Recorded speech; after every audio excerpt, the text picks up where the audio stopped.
ದುಡಿತಕ್ಕಂತ ವರ್ಗದ ಹೊಟ್ಟೆ ಮೇಲೆ ಹೊಡೆಯೋದಕ್ಕೆ ನೀವು ಮನೆ ಕೆಲಸದವ್ರನ್ನ ಬಳಸ್ಕೊಂಡು ಹೋರಾಟವನ್ನು ಹತ್ತಿಕ್ಕತಕ್ಕಂತ ಕೆಲಸ ಮಾಡೋದಿದೆಯಲ್ಲ, ಇದು ಅಕ್ಷಮ್ಯ ಅಪರಾಧ.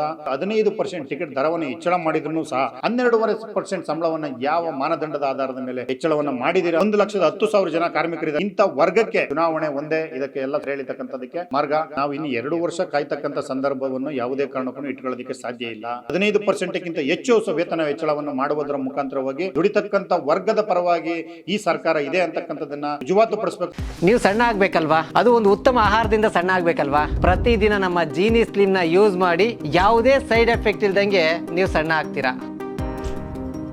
ಸಾರಿಗೆ ನೌಕರರ ಮುಷ್ಕರಕ್ಕೆ ಈಗ ಹೈಕೋರ್ಟ್ ಬ್ರೇಕ್ ಹಾಕಿದೆ. ಹಾಗಿದ್ರೆ ಸಾರಿಗೆ ನೌಕರರ ಬೇಡಿಕೆಗಳನ್ನು ಈಡೇರಿಸುವಂತ ನಿಟ್ಟಿನಲ್ಲಿ ಆಯ್ಕೆಗಳು ಏನಿದೆ, ಈ ಬಗ್ಗೆ ಮಾತನಾಡಲಿಕ್ಕೆ ಸದ್ಯ ನಮ್ಮೊಂದಿಗೆ ಸಾರಿಗೆ ನಿಗಮದ ಅಧ್ಯಕ್ಷರಾಗಿರುವಂತಹ ಜಗದೀಶ್ HR ಅವರಿದ್ದಾರೆ. ಅವರೇ ನಾವು ಮಾತನಾಡಿಸ್ತಾ ಹೋಗೋಣ. ಸರ್, ಈಗ ಸಾರಿಗೆ ಮುಷ್ಕರ ಮಾಡಬೇಕಾಗಿತ್ತು, ನೌಕರರ ಮುಷ್ಕರ ಆಗಬೇಕಾಗಿತ್ತು, ಆದರೆ ಹೈಕೋರ್ಟ್ ಬ್ರೇಕ್ ಅನ್ನ ಹಾಕಿದೆ. ಮುಂದಿನ ನಿರ್ಧಾರಗಳು ಏನು? 1,15,000 ನೌಕರರ ಬೇಡಿಕೆಗಳು ಯಾವಾಗ ಈಡೇರುತ್ತೆ ಅನ್ನುವಂಥದ್ದು ನಿಮ್ಮ ಆಯ್ಕೆಗಳು ಏನಿದೆ ಅಂತ?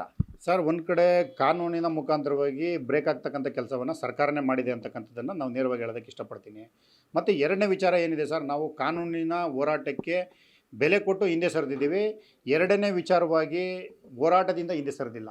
ಸರ್ಕಾರ ಮತ್ತು ಆಡಳಿತ ಮಂಡಳಿಯ ಮಾನ್ಯ ವ್ಯವಸ್ಥಾಪಕ ನಿರ್ದೇಶಕರ ಮನವಿಗೆ ಹೋಗೊಟ್ಟು ನಾವೆಲ್ಲರೂ ಸಹ ಹೋರಾಟದಿಂದ ಹಿಂದೆ ಸರಿದಿದ್ದೀವಿ. ಮಾನ್ಯ ವ್ಯವಸ್ಥಾಪಕ ನಿರ್ದೇಶಕರು ದಿನಾಂಕ 18ನೇ ತಾರೀಕು ಕರೆದು ಜಂಟಿ ಕ್ರಿಯಾ ಸಮಿತಿ ಎಲ್ಲ ಸದಸ್ಯರ ಜೊತೆ ಮಾತುಕತೆಯನ್ನು ಆಡಿ ನಾವೆಲ್ಲರೂ ಸಹ ಸರ್ಕಾರದ ಭಾಗವಾಗಿ ನಿಲ್ತಕ್ಕಂಥ ಕೆಲಸವನ್ನು ಮಾಡೋಣ. ನಿಮ್ಮ ಸಮಸ್ಯೆ ಏನಿದೆ, ಈಗ 12.5% ವೇತನ ಹೆಚ್ಚಳ ಮಾಡಿರ್ತಕ್ಕಂಥದ್ದು, ಮತ್ತು 26 ತಿಂಗಳ ಹಿಂಬಾಕಿಯನ್ನು ಕೊಟ್ಟಿರ್ತಕ್ಕಂಥದ್ದು ಇರ್ಬೋದು, ಮತ್ತು 1/4/25ಕ್ಕೆ ಏನು ವೇತನ ಹೆಚ್ಚಳ ಮಾಡಿದ್ದಾರೆ ಆ ವಿಚಾರದಲ್ಲೂ ಸಹ ಎಲ್ಲವನ್ನು ಮರುಪರಿಶೀಲನೆ ಮಾಡಿ ಕಾರ್ಮಿಕ ವರ್ಗಕ್ಕೆ ಒಂದು ಉತ್ತಮವಾದಂಥ ವೇತನವನ್ನು ಕೊಡೋದ್ರ ಮುಖಾಂತರವಾಗಿ ಸರ್ಕಾರದ ಜೊತೆ ಉತ್ತಮವಾದಂಥ ಬಾಂಧವ್ಯವನ್ನು ಇಟ್ಕೊಳ್ಳೋಣ. ಹಾಗಾಗಿ ಮುಷ್ಕರದಿಂದ ಹಿಂದೆಯೇ ಸರಿರಿ ಒಂದು 2 ಹೆಜ್ಜೆ ಅಂತಕ್ಕಂಥ ವಿಚಾರವನ್ನು ಮಾನ್ಯ ವ್ಯವಸ್ಥಾಪಕ ನಿರ್ದೇಶಕರು ಮನದಟ್ಟು ಮಾಡಿಕೊಟ್ಟಂಥ ಸಂದರ್ಭದಲ್ಲಿ ಒಂದು ಕಡೆ ಕಾನೂನು ಸಹ ಮಧ್ಯಪ್ರವೇಶ ಮಾಡೋದ್ರಿಂದ ನಾವು ಹೋರಾಟದಿಂದ ಹಿಂದೆ ಸರಿದಿದ್ದೀವಿ, ಇವತ್ತು ಸಂಪೂರ್ಣವಾದ ಹೋರಾಟದಿಂದ ಹಿಂದೆ ಸರಿದಿಲ್ಲ ಅನ್ನಕ್ಕಂಥದ್ದನ್ನು ಹೇಳೋದಕ್ಕೆ ಇಷ್ಟಪಡ್ತೀನಿ. ಓಕೆ, ಅಂದರೆ ಸರ್ಕಾರ ಬಂದು ಈಗ 3 ವರ್ಷ ಕಳೆದಿರುವಂಥದ್ದು, ಇನ್ನೂ 2 ವರ್ಷ ವೆಯ್ಟ್ ಮಾಡ್ತೀರಾ, ಏನು ಕತೆ ಅಂತ? ಸರ್, ಈಗ ನಾವು ಇನ್ನು 2 ವರ್ಷ ಕಾಯ್ತಕ್ಕಂಥ ಸಂದರ್ಭವನ್ನು ಯಾವುದೇ ಕಾರಣಕ್ಕೂ ಇಟ್ಕೊಳ್ಳೋದಕ್ಕೆ ಸಾಧ್ಯ ಇಲ್ಲ. ಎರಡನೇ ವಿಚಾರ ಏನು ಅಂತಂತಂದರೆ, ಮಾನ್ಯ ವ್ಯವಸ್ಥಾಪನಾ ನಿರ್ದೇಶಕರು ಸಮಯವನ್ನು ತೆಗೆದುಕೊಂಡಿದ್ದಾರೆ. ಈ ತಿಂಗಳಲ್ಲಿ ಎಲ್ಲವನ್ನು ಅಂತ್ಯಗೊಳಿಸ್ತಕ್ಕಂಥ ಕೆಲಸವನ್ನು ಮಾಡ್ತೀವಿ ಅಂತಕ್ಕಂಥ ವಿಚಾರವನ್ನು ಹೇಳಿದ್ದಾರೆ. ಮಾನ್ಯ ಮುಖ್ಯಮಂತ್ರಿಗಳ ಗಮನಕ್ಕೆ ಮತ್ತು ಸಾರಿಗೆ ಸಚಿವರ ಗಮನಕ್ಕೆ ತಂದು ನಮ್ಮ ವೇತನದ ವಿಚಾರದಲ್ಲಿ ಏನೀಗ ಆಲ್ರೆಡಿ 12.5% ಸರ್ಕಾರ ಘೋಷಣೆ ಮಾಡಿದೆ ಮತ್ತು 26 ತಿಂಗಳ ಹಿಂಬಾಕಿಯನ್ನು ಘೋಷಣೆ ಮಾಡಿದೆ. ಇದೆಲ್ಲದಕ್ಕೂ ಸಹ ಇನ್ನೂ ಹೆಚ್ಚುವರಿಯಾಗಿ ಹಣವನ್ನು ಬಿಡುಗಡೆ ಮಾಡಿಸಿ ಸಾರಿಗೆ ನೌಕರರಿಗೆ ಒಂದು ಉತ್ತಮವಾದಂಥ ನ್ಯಾಯವನ್ನು ಕೊಡೋಣ.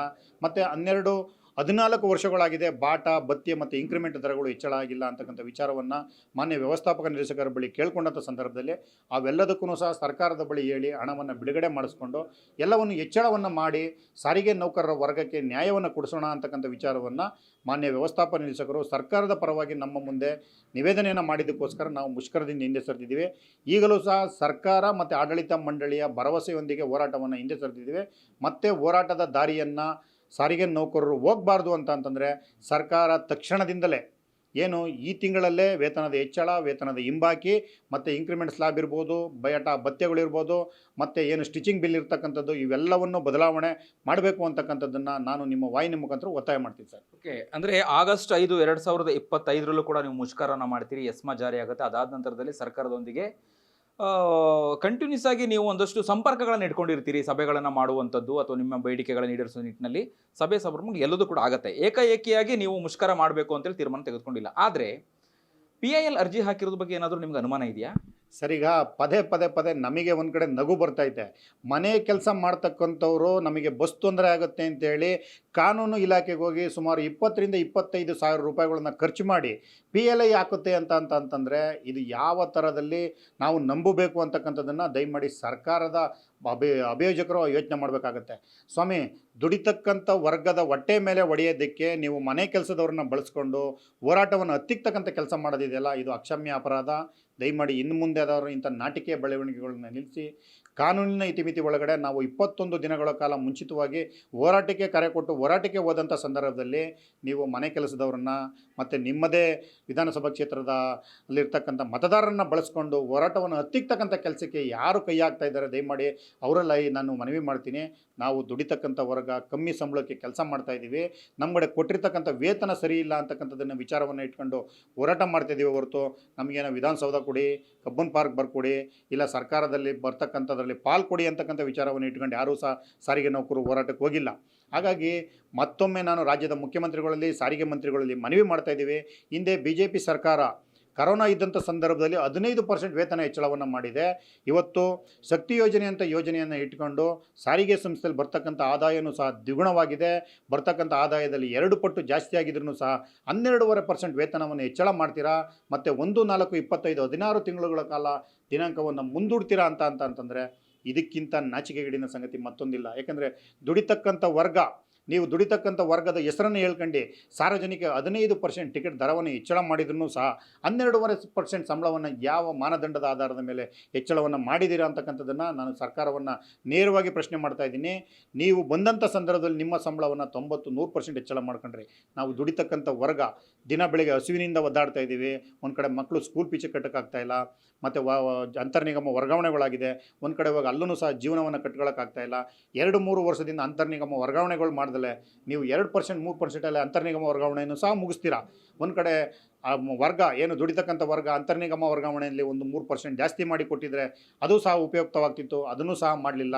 ಹಾಗಾಗಿ ನಾನು ಆಡಳಿತ ಮಂಡಳಿ ಮತ್ತು ಸರ್ಕಾರದಲ್ಲಿ ಮನವಿ ಮಾಡ್ತೀನಿ, ದುಡಿತಕ್ಕಂಥ ವರ್ಗದ ಬಗ್ಗೆ ಆಲೋಚನೆಯನ್ನು ಮಾಡಿ, ಅಂತರ್ನಿಗಮ ವರ್ಗಾವಣೆಯಲ್ಲಿ ಇನ್ನೂ ಪರ್ಸೆಂಟೇಜನ್ನು ಜಾಸ್ತಿ ಮಾಡಿ, ಮತ್ತು ಏನು ಇವಾಗ ವೇತನದ ಹೆಚ್ಚಳದ ವಿಚಾರದಲ್ಲಿ ಏನಿದೆ ಇವೆಲ್ಲವನ್ನು ಜಾಸ್ತಿ ಮಾಡಿ ಕೊಟ್ಟರೆ ಮಾತ್ರ ಸರ್ಕಾರಕ್ಕೂ ಒಂದು ಒಳ್ಳೆಯ ಹೆಸರು ಬರುತ್ತೆ, ಆಡಳಿತ ಮಂಡಳಿಗೂ ಸಹ ಒಂದು ಒಳ್ಳೆಯ ಹೆಸರು ಬರುತ್ತೆ.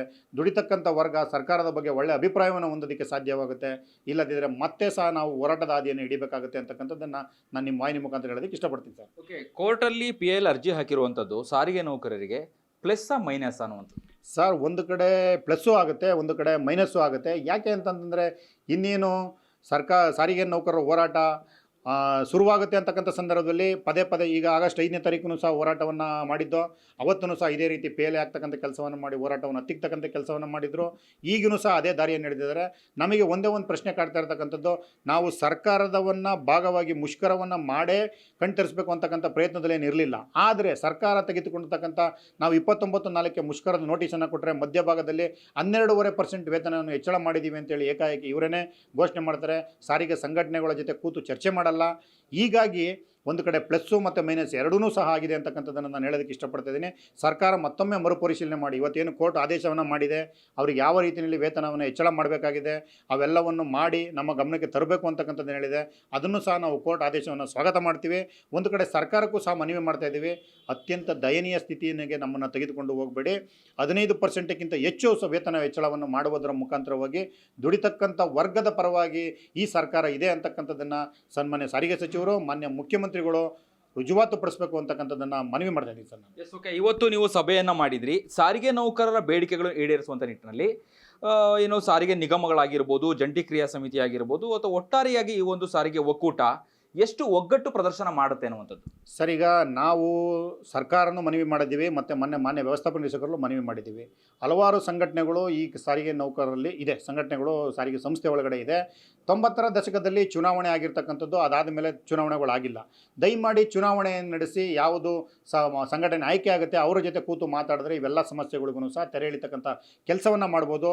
ನೀವು ಸಂಘಟನೆಗಳಲ್ಲಿ 2-3 ಭಾಗ ಮಾಡಿಕೊಂಡು ನಿಮ್ಮ ಇಷ್ಟ ಬಂದಂಥ ರೀತಿಯಲ್ಲಿ ಸಂಬಳವನ್ನು ಹೆಚ್ಚಳ ಮಾಡಿಕೊಂಡು ಕಾರ್ಮಿಕ ವರ್ಗವನ್ನು ಇಲ್ಲಿಯವರೆಗೂ ದಯನೀಯ ಸ್ಥಿತಿಯಲ್ಲಿ ಇಟ್ಟಿರ್ತಕ್ಕಂಥದ್ದು ಸಾಕು.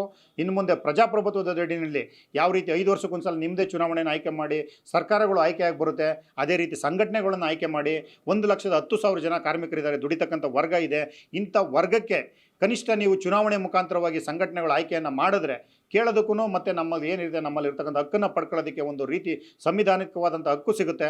ಹಾಗಾಗಿ ಸರ್ಕಾರ ಮತ್ತು ನಾನು ಆಡಳಿತ ಮಂಡಳಿಯಿಂದ ಮನವಿ ಮಾಡ್ತಾ ಇದ್ದೀನಿ, ಯಾವ ಸಂಘಟನೆಗಳಾದ್ರೂ ಗೆಲ್ಲಿ ಚುನಾವಣೆಯನ್ನು ದಯಮಾಡಿ ತಾವು ಆದಷ್ಟು ಬೇಗ ಚುನಾವಣೆಗೆ ನೀವು ಅವಕಾಶವನ್ನು ಮಾಡಿಕೊಡ್ಬೇಕು ಅಂತಕ್ಕಂಥದ್ದನ್ನು ಸರ್ಕಾರ ಮತ್ತು ಆಡಳಿತ ಮಂಡಳಿ ಮನವಿ ಮಾಡ್ತೀನಿ ಸರ್ ನಾನು.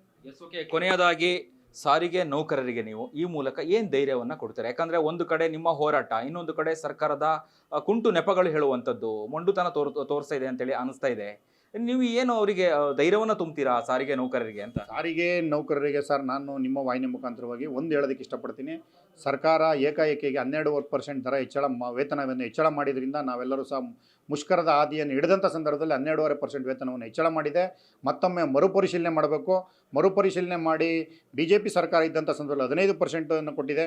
ನಾವು 25% ಇವತ್ತಿನ ಬೆಲೆ ಏರಿಕೆಗೆ ಅನುಗುಣವಾಗಿ ಕೇಳಿದ್ದೀವಿ. ಅತ್ಯಂತ ದಯನೀಯ ಸ್ಥಿತಿಯಲ್ಲಿರ್ತಕ್ಕಂಥ ಸಾರಿಗೆ ನೌಕರರ ಬದುಕನ್ನು ಮನಗೊಂಡು ಉತ್ತಮವಾದಂಥ ವೇತನವನ್ನು ಹೆಚ್ಚಳ ಮಾಡಬೇಕು. ಹೆಚ್ಚಳವನ್ನು ಮಾಡಲಿಲ್ಲ ಅಂದರೆ ಸಾರಿಗೆ ನೌಕರರು ಮತ್ತೆ ಬೀದಿಗಿಳಿತಕ್ಕಂಥ ಕೆಲಸಕ್ಕೆ ಕೈ ಹಾಕ್ತಾರೆ. ಅದಕ್ಕೆ ರಾಜ್ಯ ಸರ್ಕಾರ ಮತ್ತು ಆಡಳಿತ ಮಂಡಳಿ ಹೊಣೆ ಆಗಬಾರ್ದು.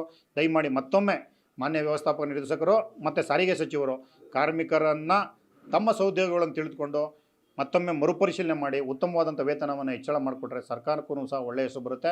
ಕಾರ್ಮಿಕ ವರ್ಗನೂ ಸಹ ನಿಮ್ಮನ್ನು ನೆನೆಸ್ಕೊಳ್ಳುತ್ತೆ. ಕಾರ್ಮಿಕ ವರ್ಗದ ಜೊತೆ ಸದಾ KSRTC ನೌಕರರ ಸಂಘ ಇದ್ದೇ ಇರುತ್ತೆ. ಮತ್ತು ನಿಮ್ಮ ಸದಾ ಕಷ್ಟ ಸುಖ ನೋವು ನಲಿವಿನಲ್ಲಿ KSRTC ನೌಕರರ ಸಂಘ ಸದಾ ಬೆನ್ನೆಲುಬಾಗ ಇರುತ್ತೆ. ಮತ್ತು ಸರ್ಕಾರಕ್ಕೆ ನಾನು ಮತ್ತೊಮ್ಮೆ ಒತ್ತಾಯ ಮಾಡ್ತೀನಿ, ಚುನಾವಣೆ ಒಂದೇ ಇದಕ್ಕೆ ಎಲ್ಲ ಸಂಪೂರ್ಣವಾದಂಥ ತೆರೆ ಎಳಿತಕ್ಕಂಥದ್ದಕ್ಕೆ ಮಾರ್ಗ. ಹಾಗಾಗಿ ಆದಷ್ಟು ಬೇಗ ಚುನಾವಣೆಯನ್ನು ನಡೆಸಿ ಕಾರ್ಮಿಕರನ್ನು ಜೀತ ಪದ್ಧತಿಯಿಂದ ವಿಮುಕ್ತಿಗೊಳಿಸಬೇಕು ಅಂತಕ್ಕಂಥದ್ದನ್ನು ಮನವಿ ಮಾಡ್ತೀನಿ ಸರ್. ಧನ್ಯವಾದಗಳು. ಇದಿಷ್ಟು ಜಗದೀಶ್ HR ಅವರ ಮಾತುಗಳಾಗಿತ್ತು. ಕ್ಯಾಮ್ರಾ ಪರ್ಸನ್ ಅಭಿಲಾಷ್ ಜೊತೆ ಅಭಿಜಿತ್ ಗಣೇಶ್, ಕರ್ನಾಟಕ ಟಿವಿ, ಬೆಂಗಳೂರು.